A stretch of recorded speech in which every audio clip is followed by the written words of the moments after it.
Hallo Leute und herzlich willkommen zurück zu Towncraft.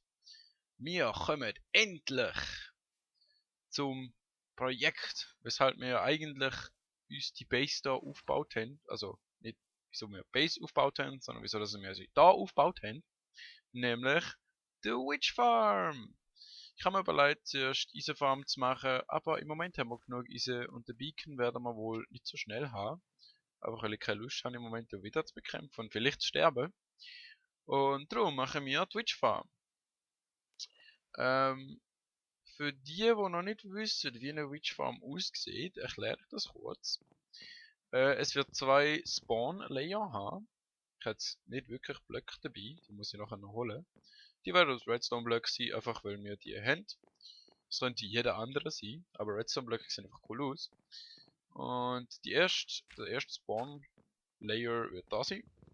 Und das zweite, wird, wenn ich mich richtig erinnere, da sein. Ja, ist ja egal. Da halt, auf dieser Ebene. Und,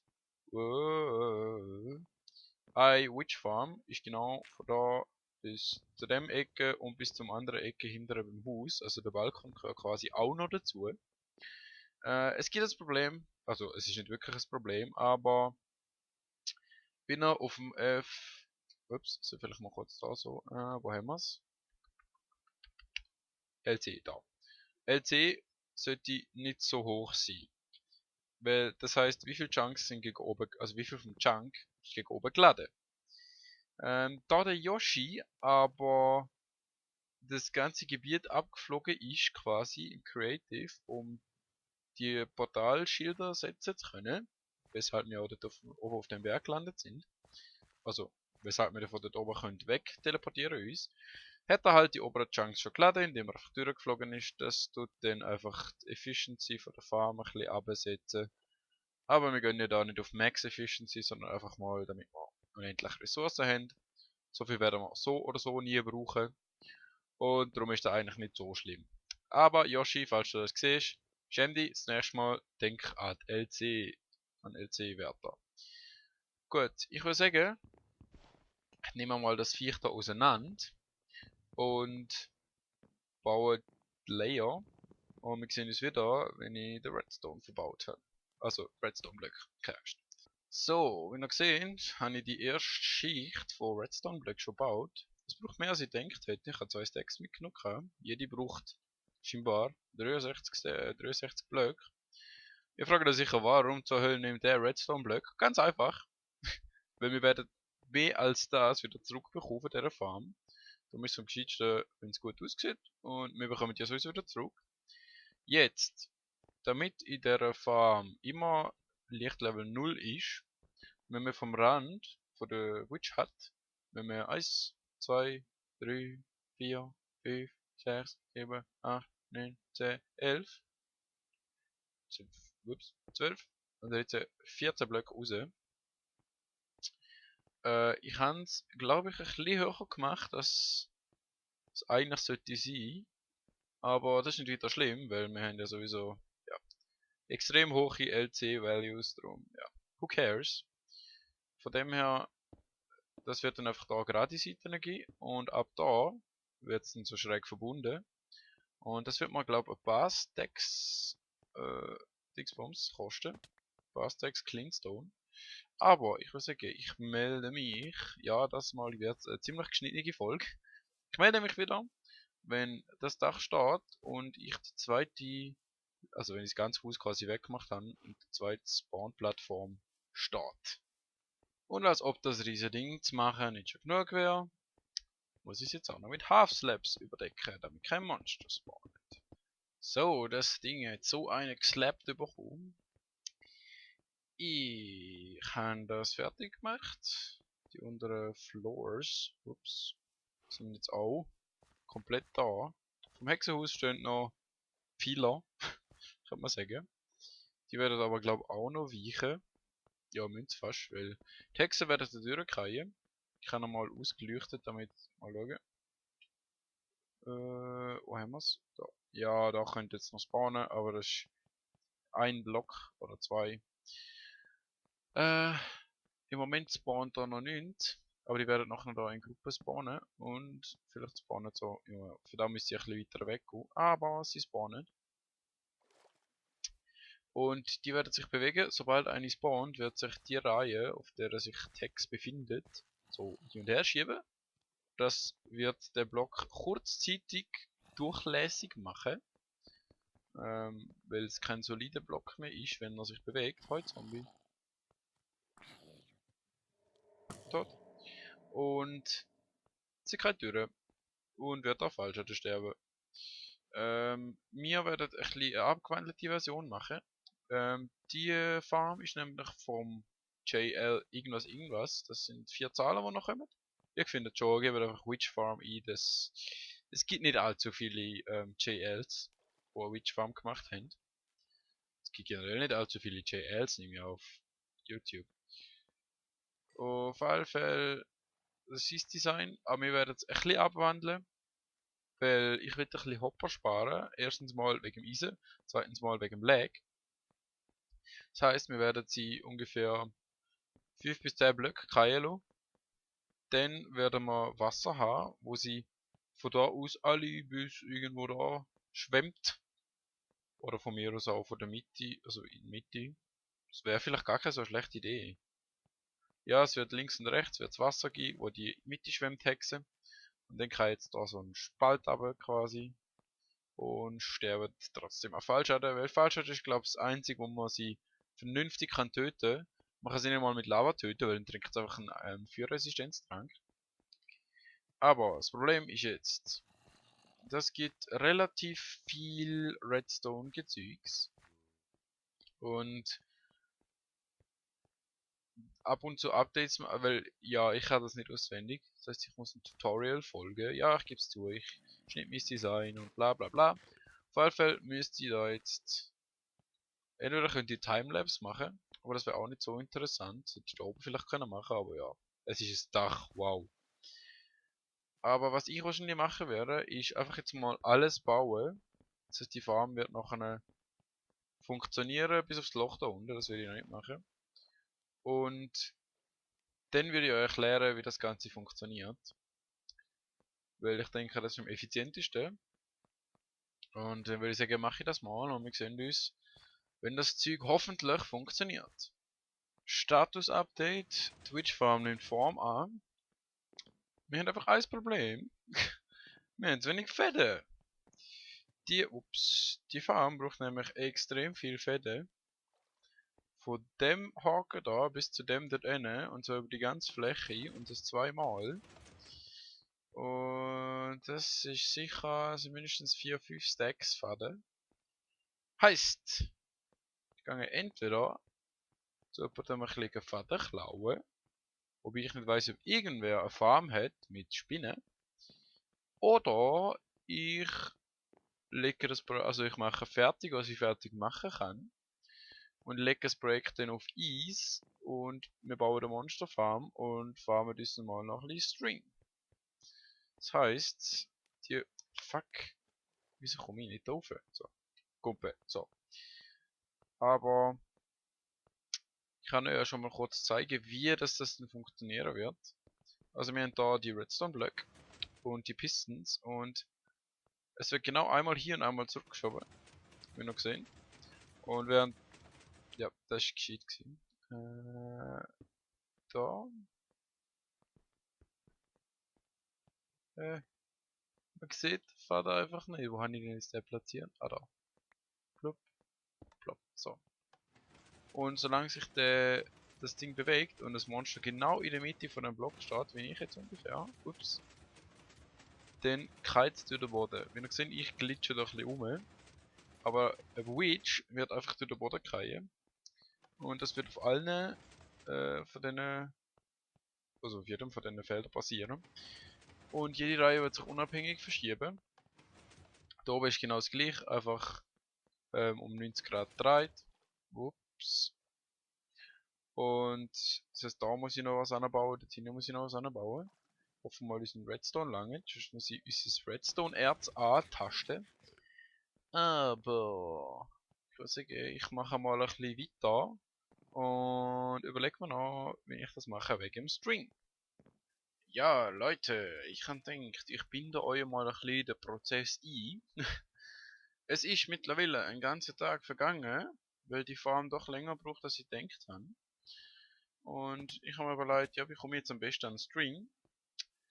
Und mir ist eingefallen, dass ich einmal, als ich gemein bin, eine Mineshaft gefunden habe. Wir haben gesehen, Hexen spawnen super da.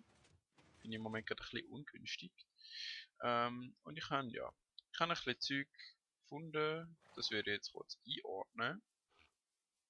Dieses super Sortiersystem, wo ich übrigens schon fertig habe. Also, ich meine, ich habe alles fertig eingeordnet. Das hat relativ lang, jetzt Kopfdecker sagt man. Es hat relativ lang gedauert, aber wie ihr gesehen, das ist relativ ordentlich. Den Teil da muss ich vielleicht nochmal umstellen, aber zum Beispiel da, wir wissen genau wo alles ist, Blümchen, Gemüse, ich habe sogar Melonensamen gefunden. Haben wir da unten, haben wir Eisenware, whatever es ist. Schiene, Name-Tags kommen nicht da rein, aber Kübel, den habe ich gebraucht für die Farm. Ich habe eine kleine Cave Spider Farm gemacht. Ich kann mal irgendwann nochmal besuchen, ist nicht besonders und sie funktioniert nicht ganz so, wie ich wollte, aber es langt für ein bisschen String. Und ich hoffe, der String langt auch. Also so String lang. Eisen tun wir da rein.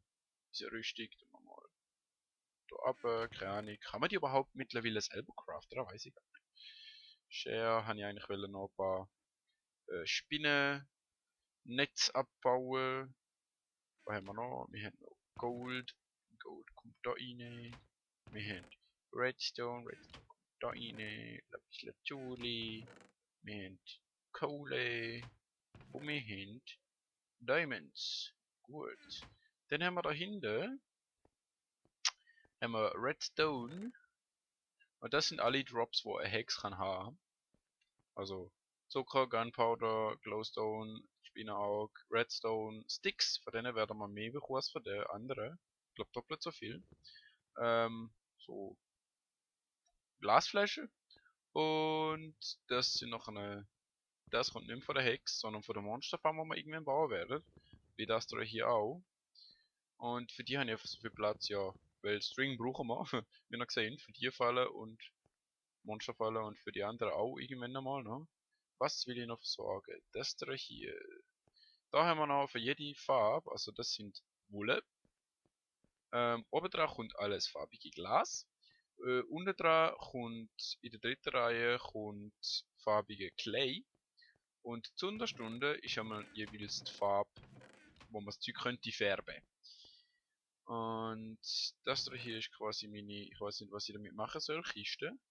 Da ist also Zeug drin, wo ich nicht genau weiß, wie einordnen, zum Beispiel die Music Discs. Okay, das soll glaube ich alles sein.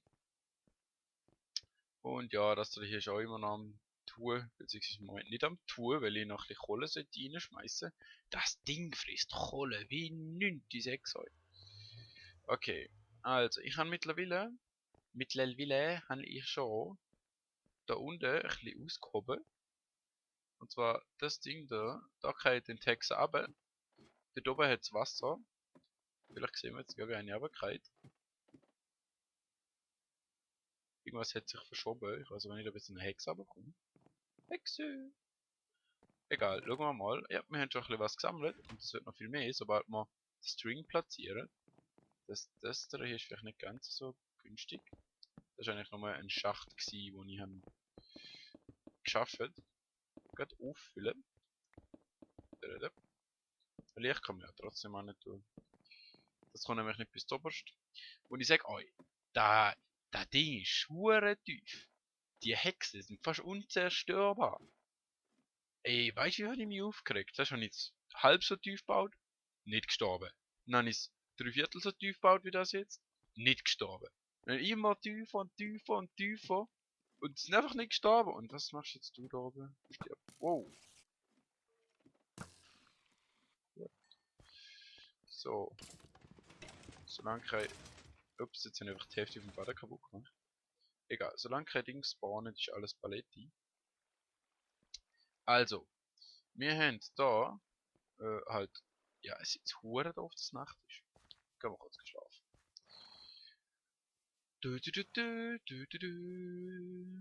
Und da, der Eingang muss ich auch noch verändern. Das kann jetzt nicht sein. Wenn wir schon so eine geile Farm haben, dann will ich auch einen richtig geilen Eingang. So, der Manu hat sich kurz ausgeloggt, damit ich da jetzt kann das Zeug machen. Also, damit es Tag wird halt. Okay, wie ihr seht, man sieht genau, welche das halt schon fest sind und welche nicht. Und jetzt muss ich auch schauen, ich habe irgendwas kaputt gemacht, und ich vorne den Zombie bekämpft habe. Da. Zack. Und da eine auch noch.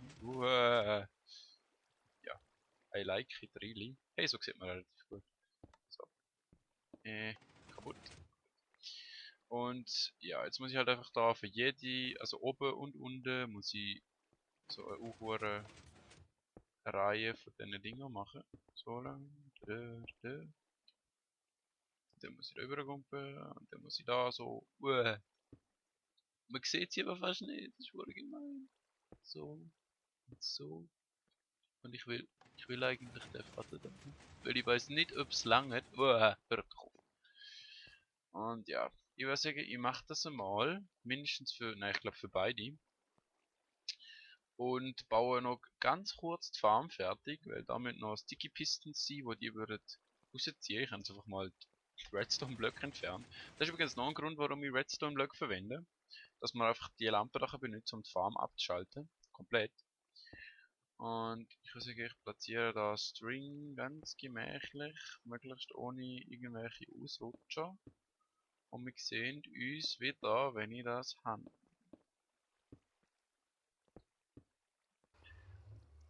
Ja, Leute, es ist schon wieder ein Tag vergangen. Die Folge dauert mittlerweile schon viel zu lang. Aber mittlerweile habe ich es geschafft. Die Farm ist komplett fertig. Ich habe alle Spawnplätze, die mal an der Oberfläche sind für andere Monster, mit Half-Slabs oder mit Wasser gefüllt, dass keine anderen Monster mehr spawnen.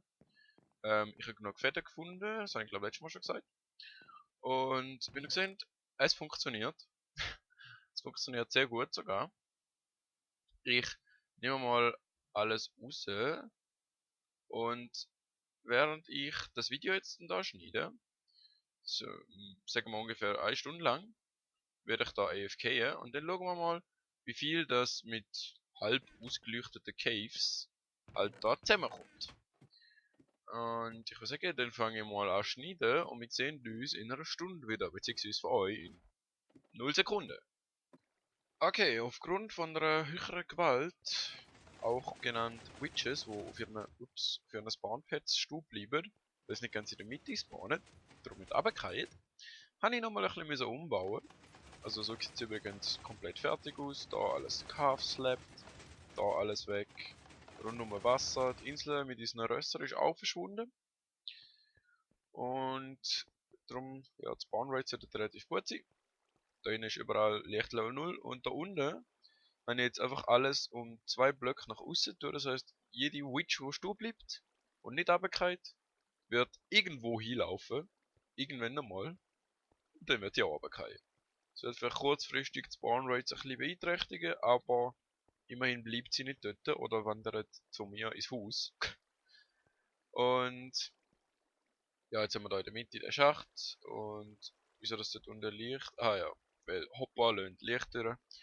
Dort unten Half-Slabs, Hopper drunter und da Wasser halt aus beiden Seiten runter tut. Sollte nicht allzu viel ausmachen von der Geschwindigkeit her, also wie viel das droppt. Und ja, ich glaube, wir können mal kurz weggehen und sehen, wie viel das so spawnet. Essen. Von oben kann man es relativ gut beobachten. Ich war vorne unten gewesen und plötzlich höre ich einfach nur. Das war so ein schönes Geräusch gewesen. Also so halt, wenn die runterfällt. Ah, ich liebe Optify. Das Problem ist, im Moment sind halt noch nicht alle Caves ausgeleuchtet. Das heißt, vielleicht muss ich, also ja, es kann ewig dauern oder sie können gerade spawnen. Von dem her, den AFK-Test habe ich noch nicht gemacht. Weil eben ich habe vorne, da, flupp, und unten sind es. Das sind 3 Witches aufs Mal gewesen. Ich finde das super. Ja, aber der AFK-Test mache ich jetzt gerade noch. Und ich würde sagen, wir sehen uns, wenn ich weiß, wie viele Witches wir pro Stunde ungefähr bekommen. 3, 2, 1 und 1 Stunde ist um. Beziehungsweise 2 Stunden sind um. Das sind 2 Durchläufe gewesen. Ja, was macht man, wenn man zu voll ist, um sein Video zu schneiden? Man sagt sich, um den wissenschaftlichen Gehalt von der Messung willen, machst du noch eine zweite Stunde, damit kannst du den Durchschnitt nehmen. Ja, gut, die Ausreden sind immer gut. Auf jeden Fall, das da hier, das unterste ist die erste Stunde, das obere ist die zweite Stunde. Wie ihr seht, gleicht sich das Zeug ein bisschen aus. Da haben wir ein bisschen weniger Gunpowder, vor allem ein bisschen weniger Glowstone. Im Moment kommen relativ viele Hexengemerke, aber wir schauen mal, wie viel das wir da im Durchschnitt haben. 23, 30. Ja, okay, das ist awesome. So. Und da. Und fuck. So. Also, wie ihr seht, da haben wir ungefähr um die 30, da um die 20, 30, 25, 30 und da um die 60. Das heißt, Sticks bekommen wir immer doppelt so viel und der Rest ist alles ungefähr gleich wahrscheinlich. Je länger man natürlich den Test macht, ja, desto näher kommt es an die Prozentzahlen an. Also Prozentzahlen halt da, gleiche Wahrscheinlichkeit und Sticks doppelt so viel. Und wir haben jetzt in 2 Stunden haben wir 46 Glowstone, fast ein Stack Spider Eyes, fast ein Stack Gunpowder, fast ein Stack, also über ein Stack Redstone sogar, ein Stack Zucker und fast 2 Stacks Sticks. Sticks. Wow. Und ich finde das ist relativ gut, für das unsere Caves noch nicht ausgeleuchtet sind. Eigentlich kann ich das Zeug mitnehmen. Nehme ich gerade alles mit. Das automatische Sortiersystem werde ich jetzt anders mal machen. Wir haben ja unsere Kiste extra in unserem Lager. Dort wird die dann automatisch alle 7 Drops, die wir da von der Hexe bekommen, einordnen quasi. Mal schauen, ob irgendwelche Hexen da oben stumm geblieben sind oder ist jetzt gerade angegriffen. Nein, ist alles Paletti. Immer noch alles super da. Und ich würde sagen, mit dem äußerst erfreulichen Ergebnis von unserer Hexenfarm, wo länger dauert hat, als ich gedacht habe, mehr Probleme aufgeworfen hat, als ich befürchtet, eigentlich weniger Probleme. Oder mehr, je nachdem, was ich befürchtet habe. String ist ein mittelgroßes Problem gewesen. Und ich hoffe, euch hat es gefallen. Vielleicht, nein, etwas muss ich euch noch sagen. Ich habe am Anfang gesagt, dass ich euch noch erkläre, wie das Ganze funktioniert. Ich werde es nicht in allzu viel Detail machen. Vielleicht sollte ich es nicht an dem da hier machen. Naja, irgendwie schon. Aber ihr seht da, das ist ein Furnace. Und da haben wir einen Sandblock, unten dran Pisten. Für genauere Details schaut bitte am JL's Video, der kann das besser erklären als ich. Aber das Grundprinzip ist einfach, das hier gibt unser Redstone-Signal durch den Sandblock an einen Comparator, wo halt der Füllstand von der Furnace, wo 50 und 64 drin hat, abnimmt. Und sobald wir halt ein Signal von da überkommen, ups, Kopfdami ging drauf. Also sobald das hier aktiviert ist, wird das reaktiviert, der Piston geht runter. Der Comparator leitet Signal in den Block rein, wo von dem Piston da, ist das eine gescheite Idee?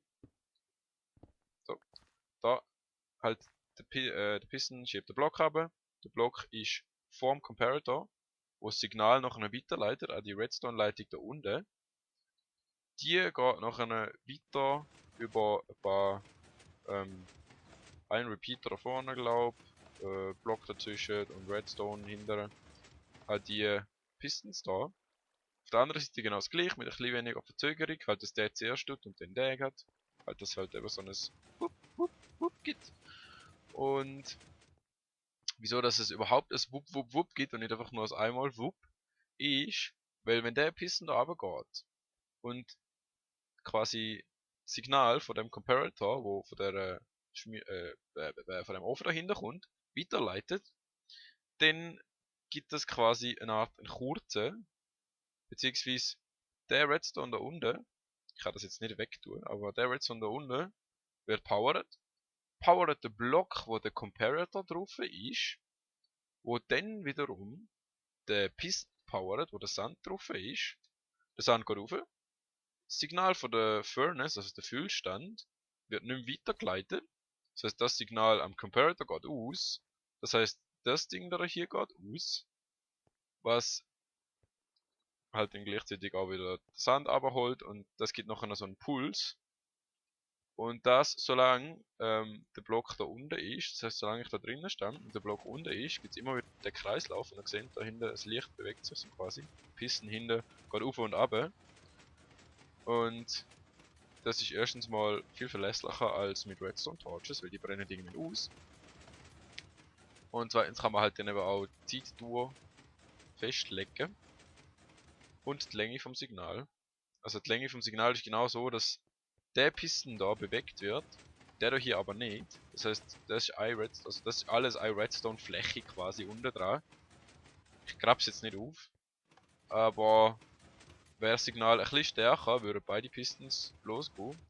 Aber dank dem Comparator und dem exakten Füllstand da, geht nur der eine dort los. Und das wäre eigentlich schon das Grundprinzip eigentlich von der ganzen Farm. Also das ist einfach, jedes Ding da macht genau das gleiche. Da hat man es zwar ein bisschen versetzt, aber es ist immer noch genau das gleiche. Auf der anderen Seite das gleiche, da oben ist gleich. Da haben wir einfach noch Pistons mit Redstone Torches, wo die Lampe würden anschieben, damit die Farm ausgestellt wird. Wir werden sie wahrscheinlich nicht mehr ausstellen jetzt für die nächste Zeit. Erst wenn wir wahrscheinlich einfach voll sind mit Glowstone und allem. Da ist halt die Leitung. Das alles ist so eingepackt, damit es kein Licht gibt von der Redstone oder von der Repeater und Comparator. Beziehungsweise auch, dass nichts kann spawnen. Weil Spinnen könnten spawnen.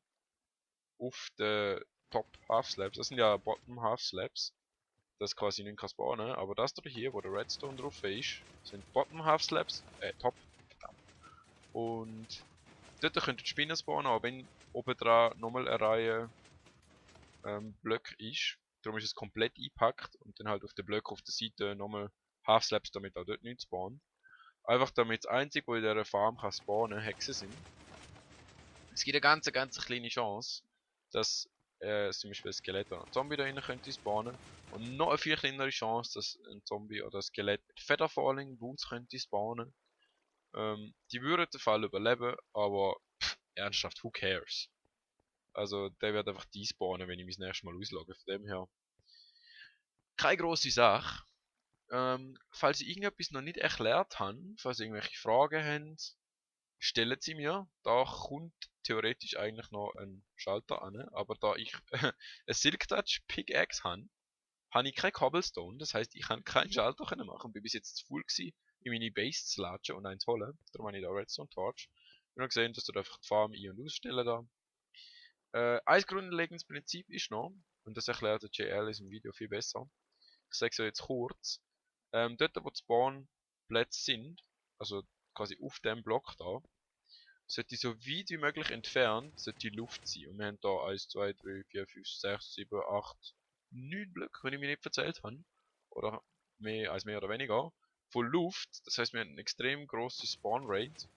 Das heißt, obwohl ziemlich wenig Caves ausgeleuchtet sind, unten dran und dort hinten im Berg, haben wir doch relativ viele Witches, die spawnen. Und wenn ich die anderen Caves auch noch ausleuchte, wird das noch viel mehr. Drum, ja, ich denke, wir sind da gut ausgelastet. Nächstes Mal würde ich eben vielleicht das Sortiersystem anfangen. Vielleicht verschieben wir das auch und machen da mal den Eingang und einen Stall für unsere Rösser. Aber, wie schon gesagt, schreibt in die Kommentare, falls ihr Fragen habt, falls es euch gefallen hat, falls ihr Ideen für ein neues Projekt habt. Falls ihr mir einfach sagen, dass ich ein geiler Typ bin oder dass ich noch Scheiße labere. Irgendwas. Ich freue mich über jeden Kommentar, antworte ziemlich sicher auch.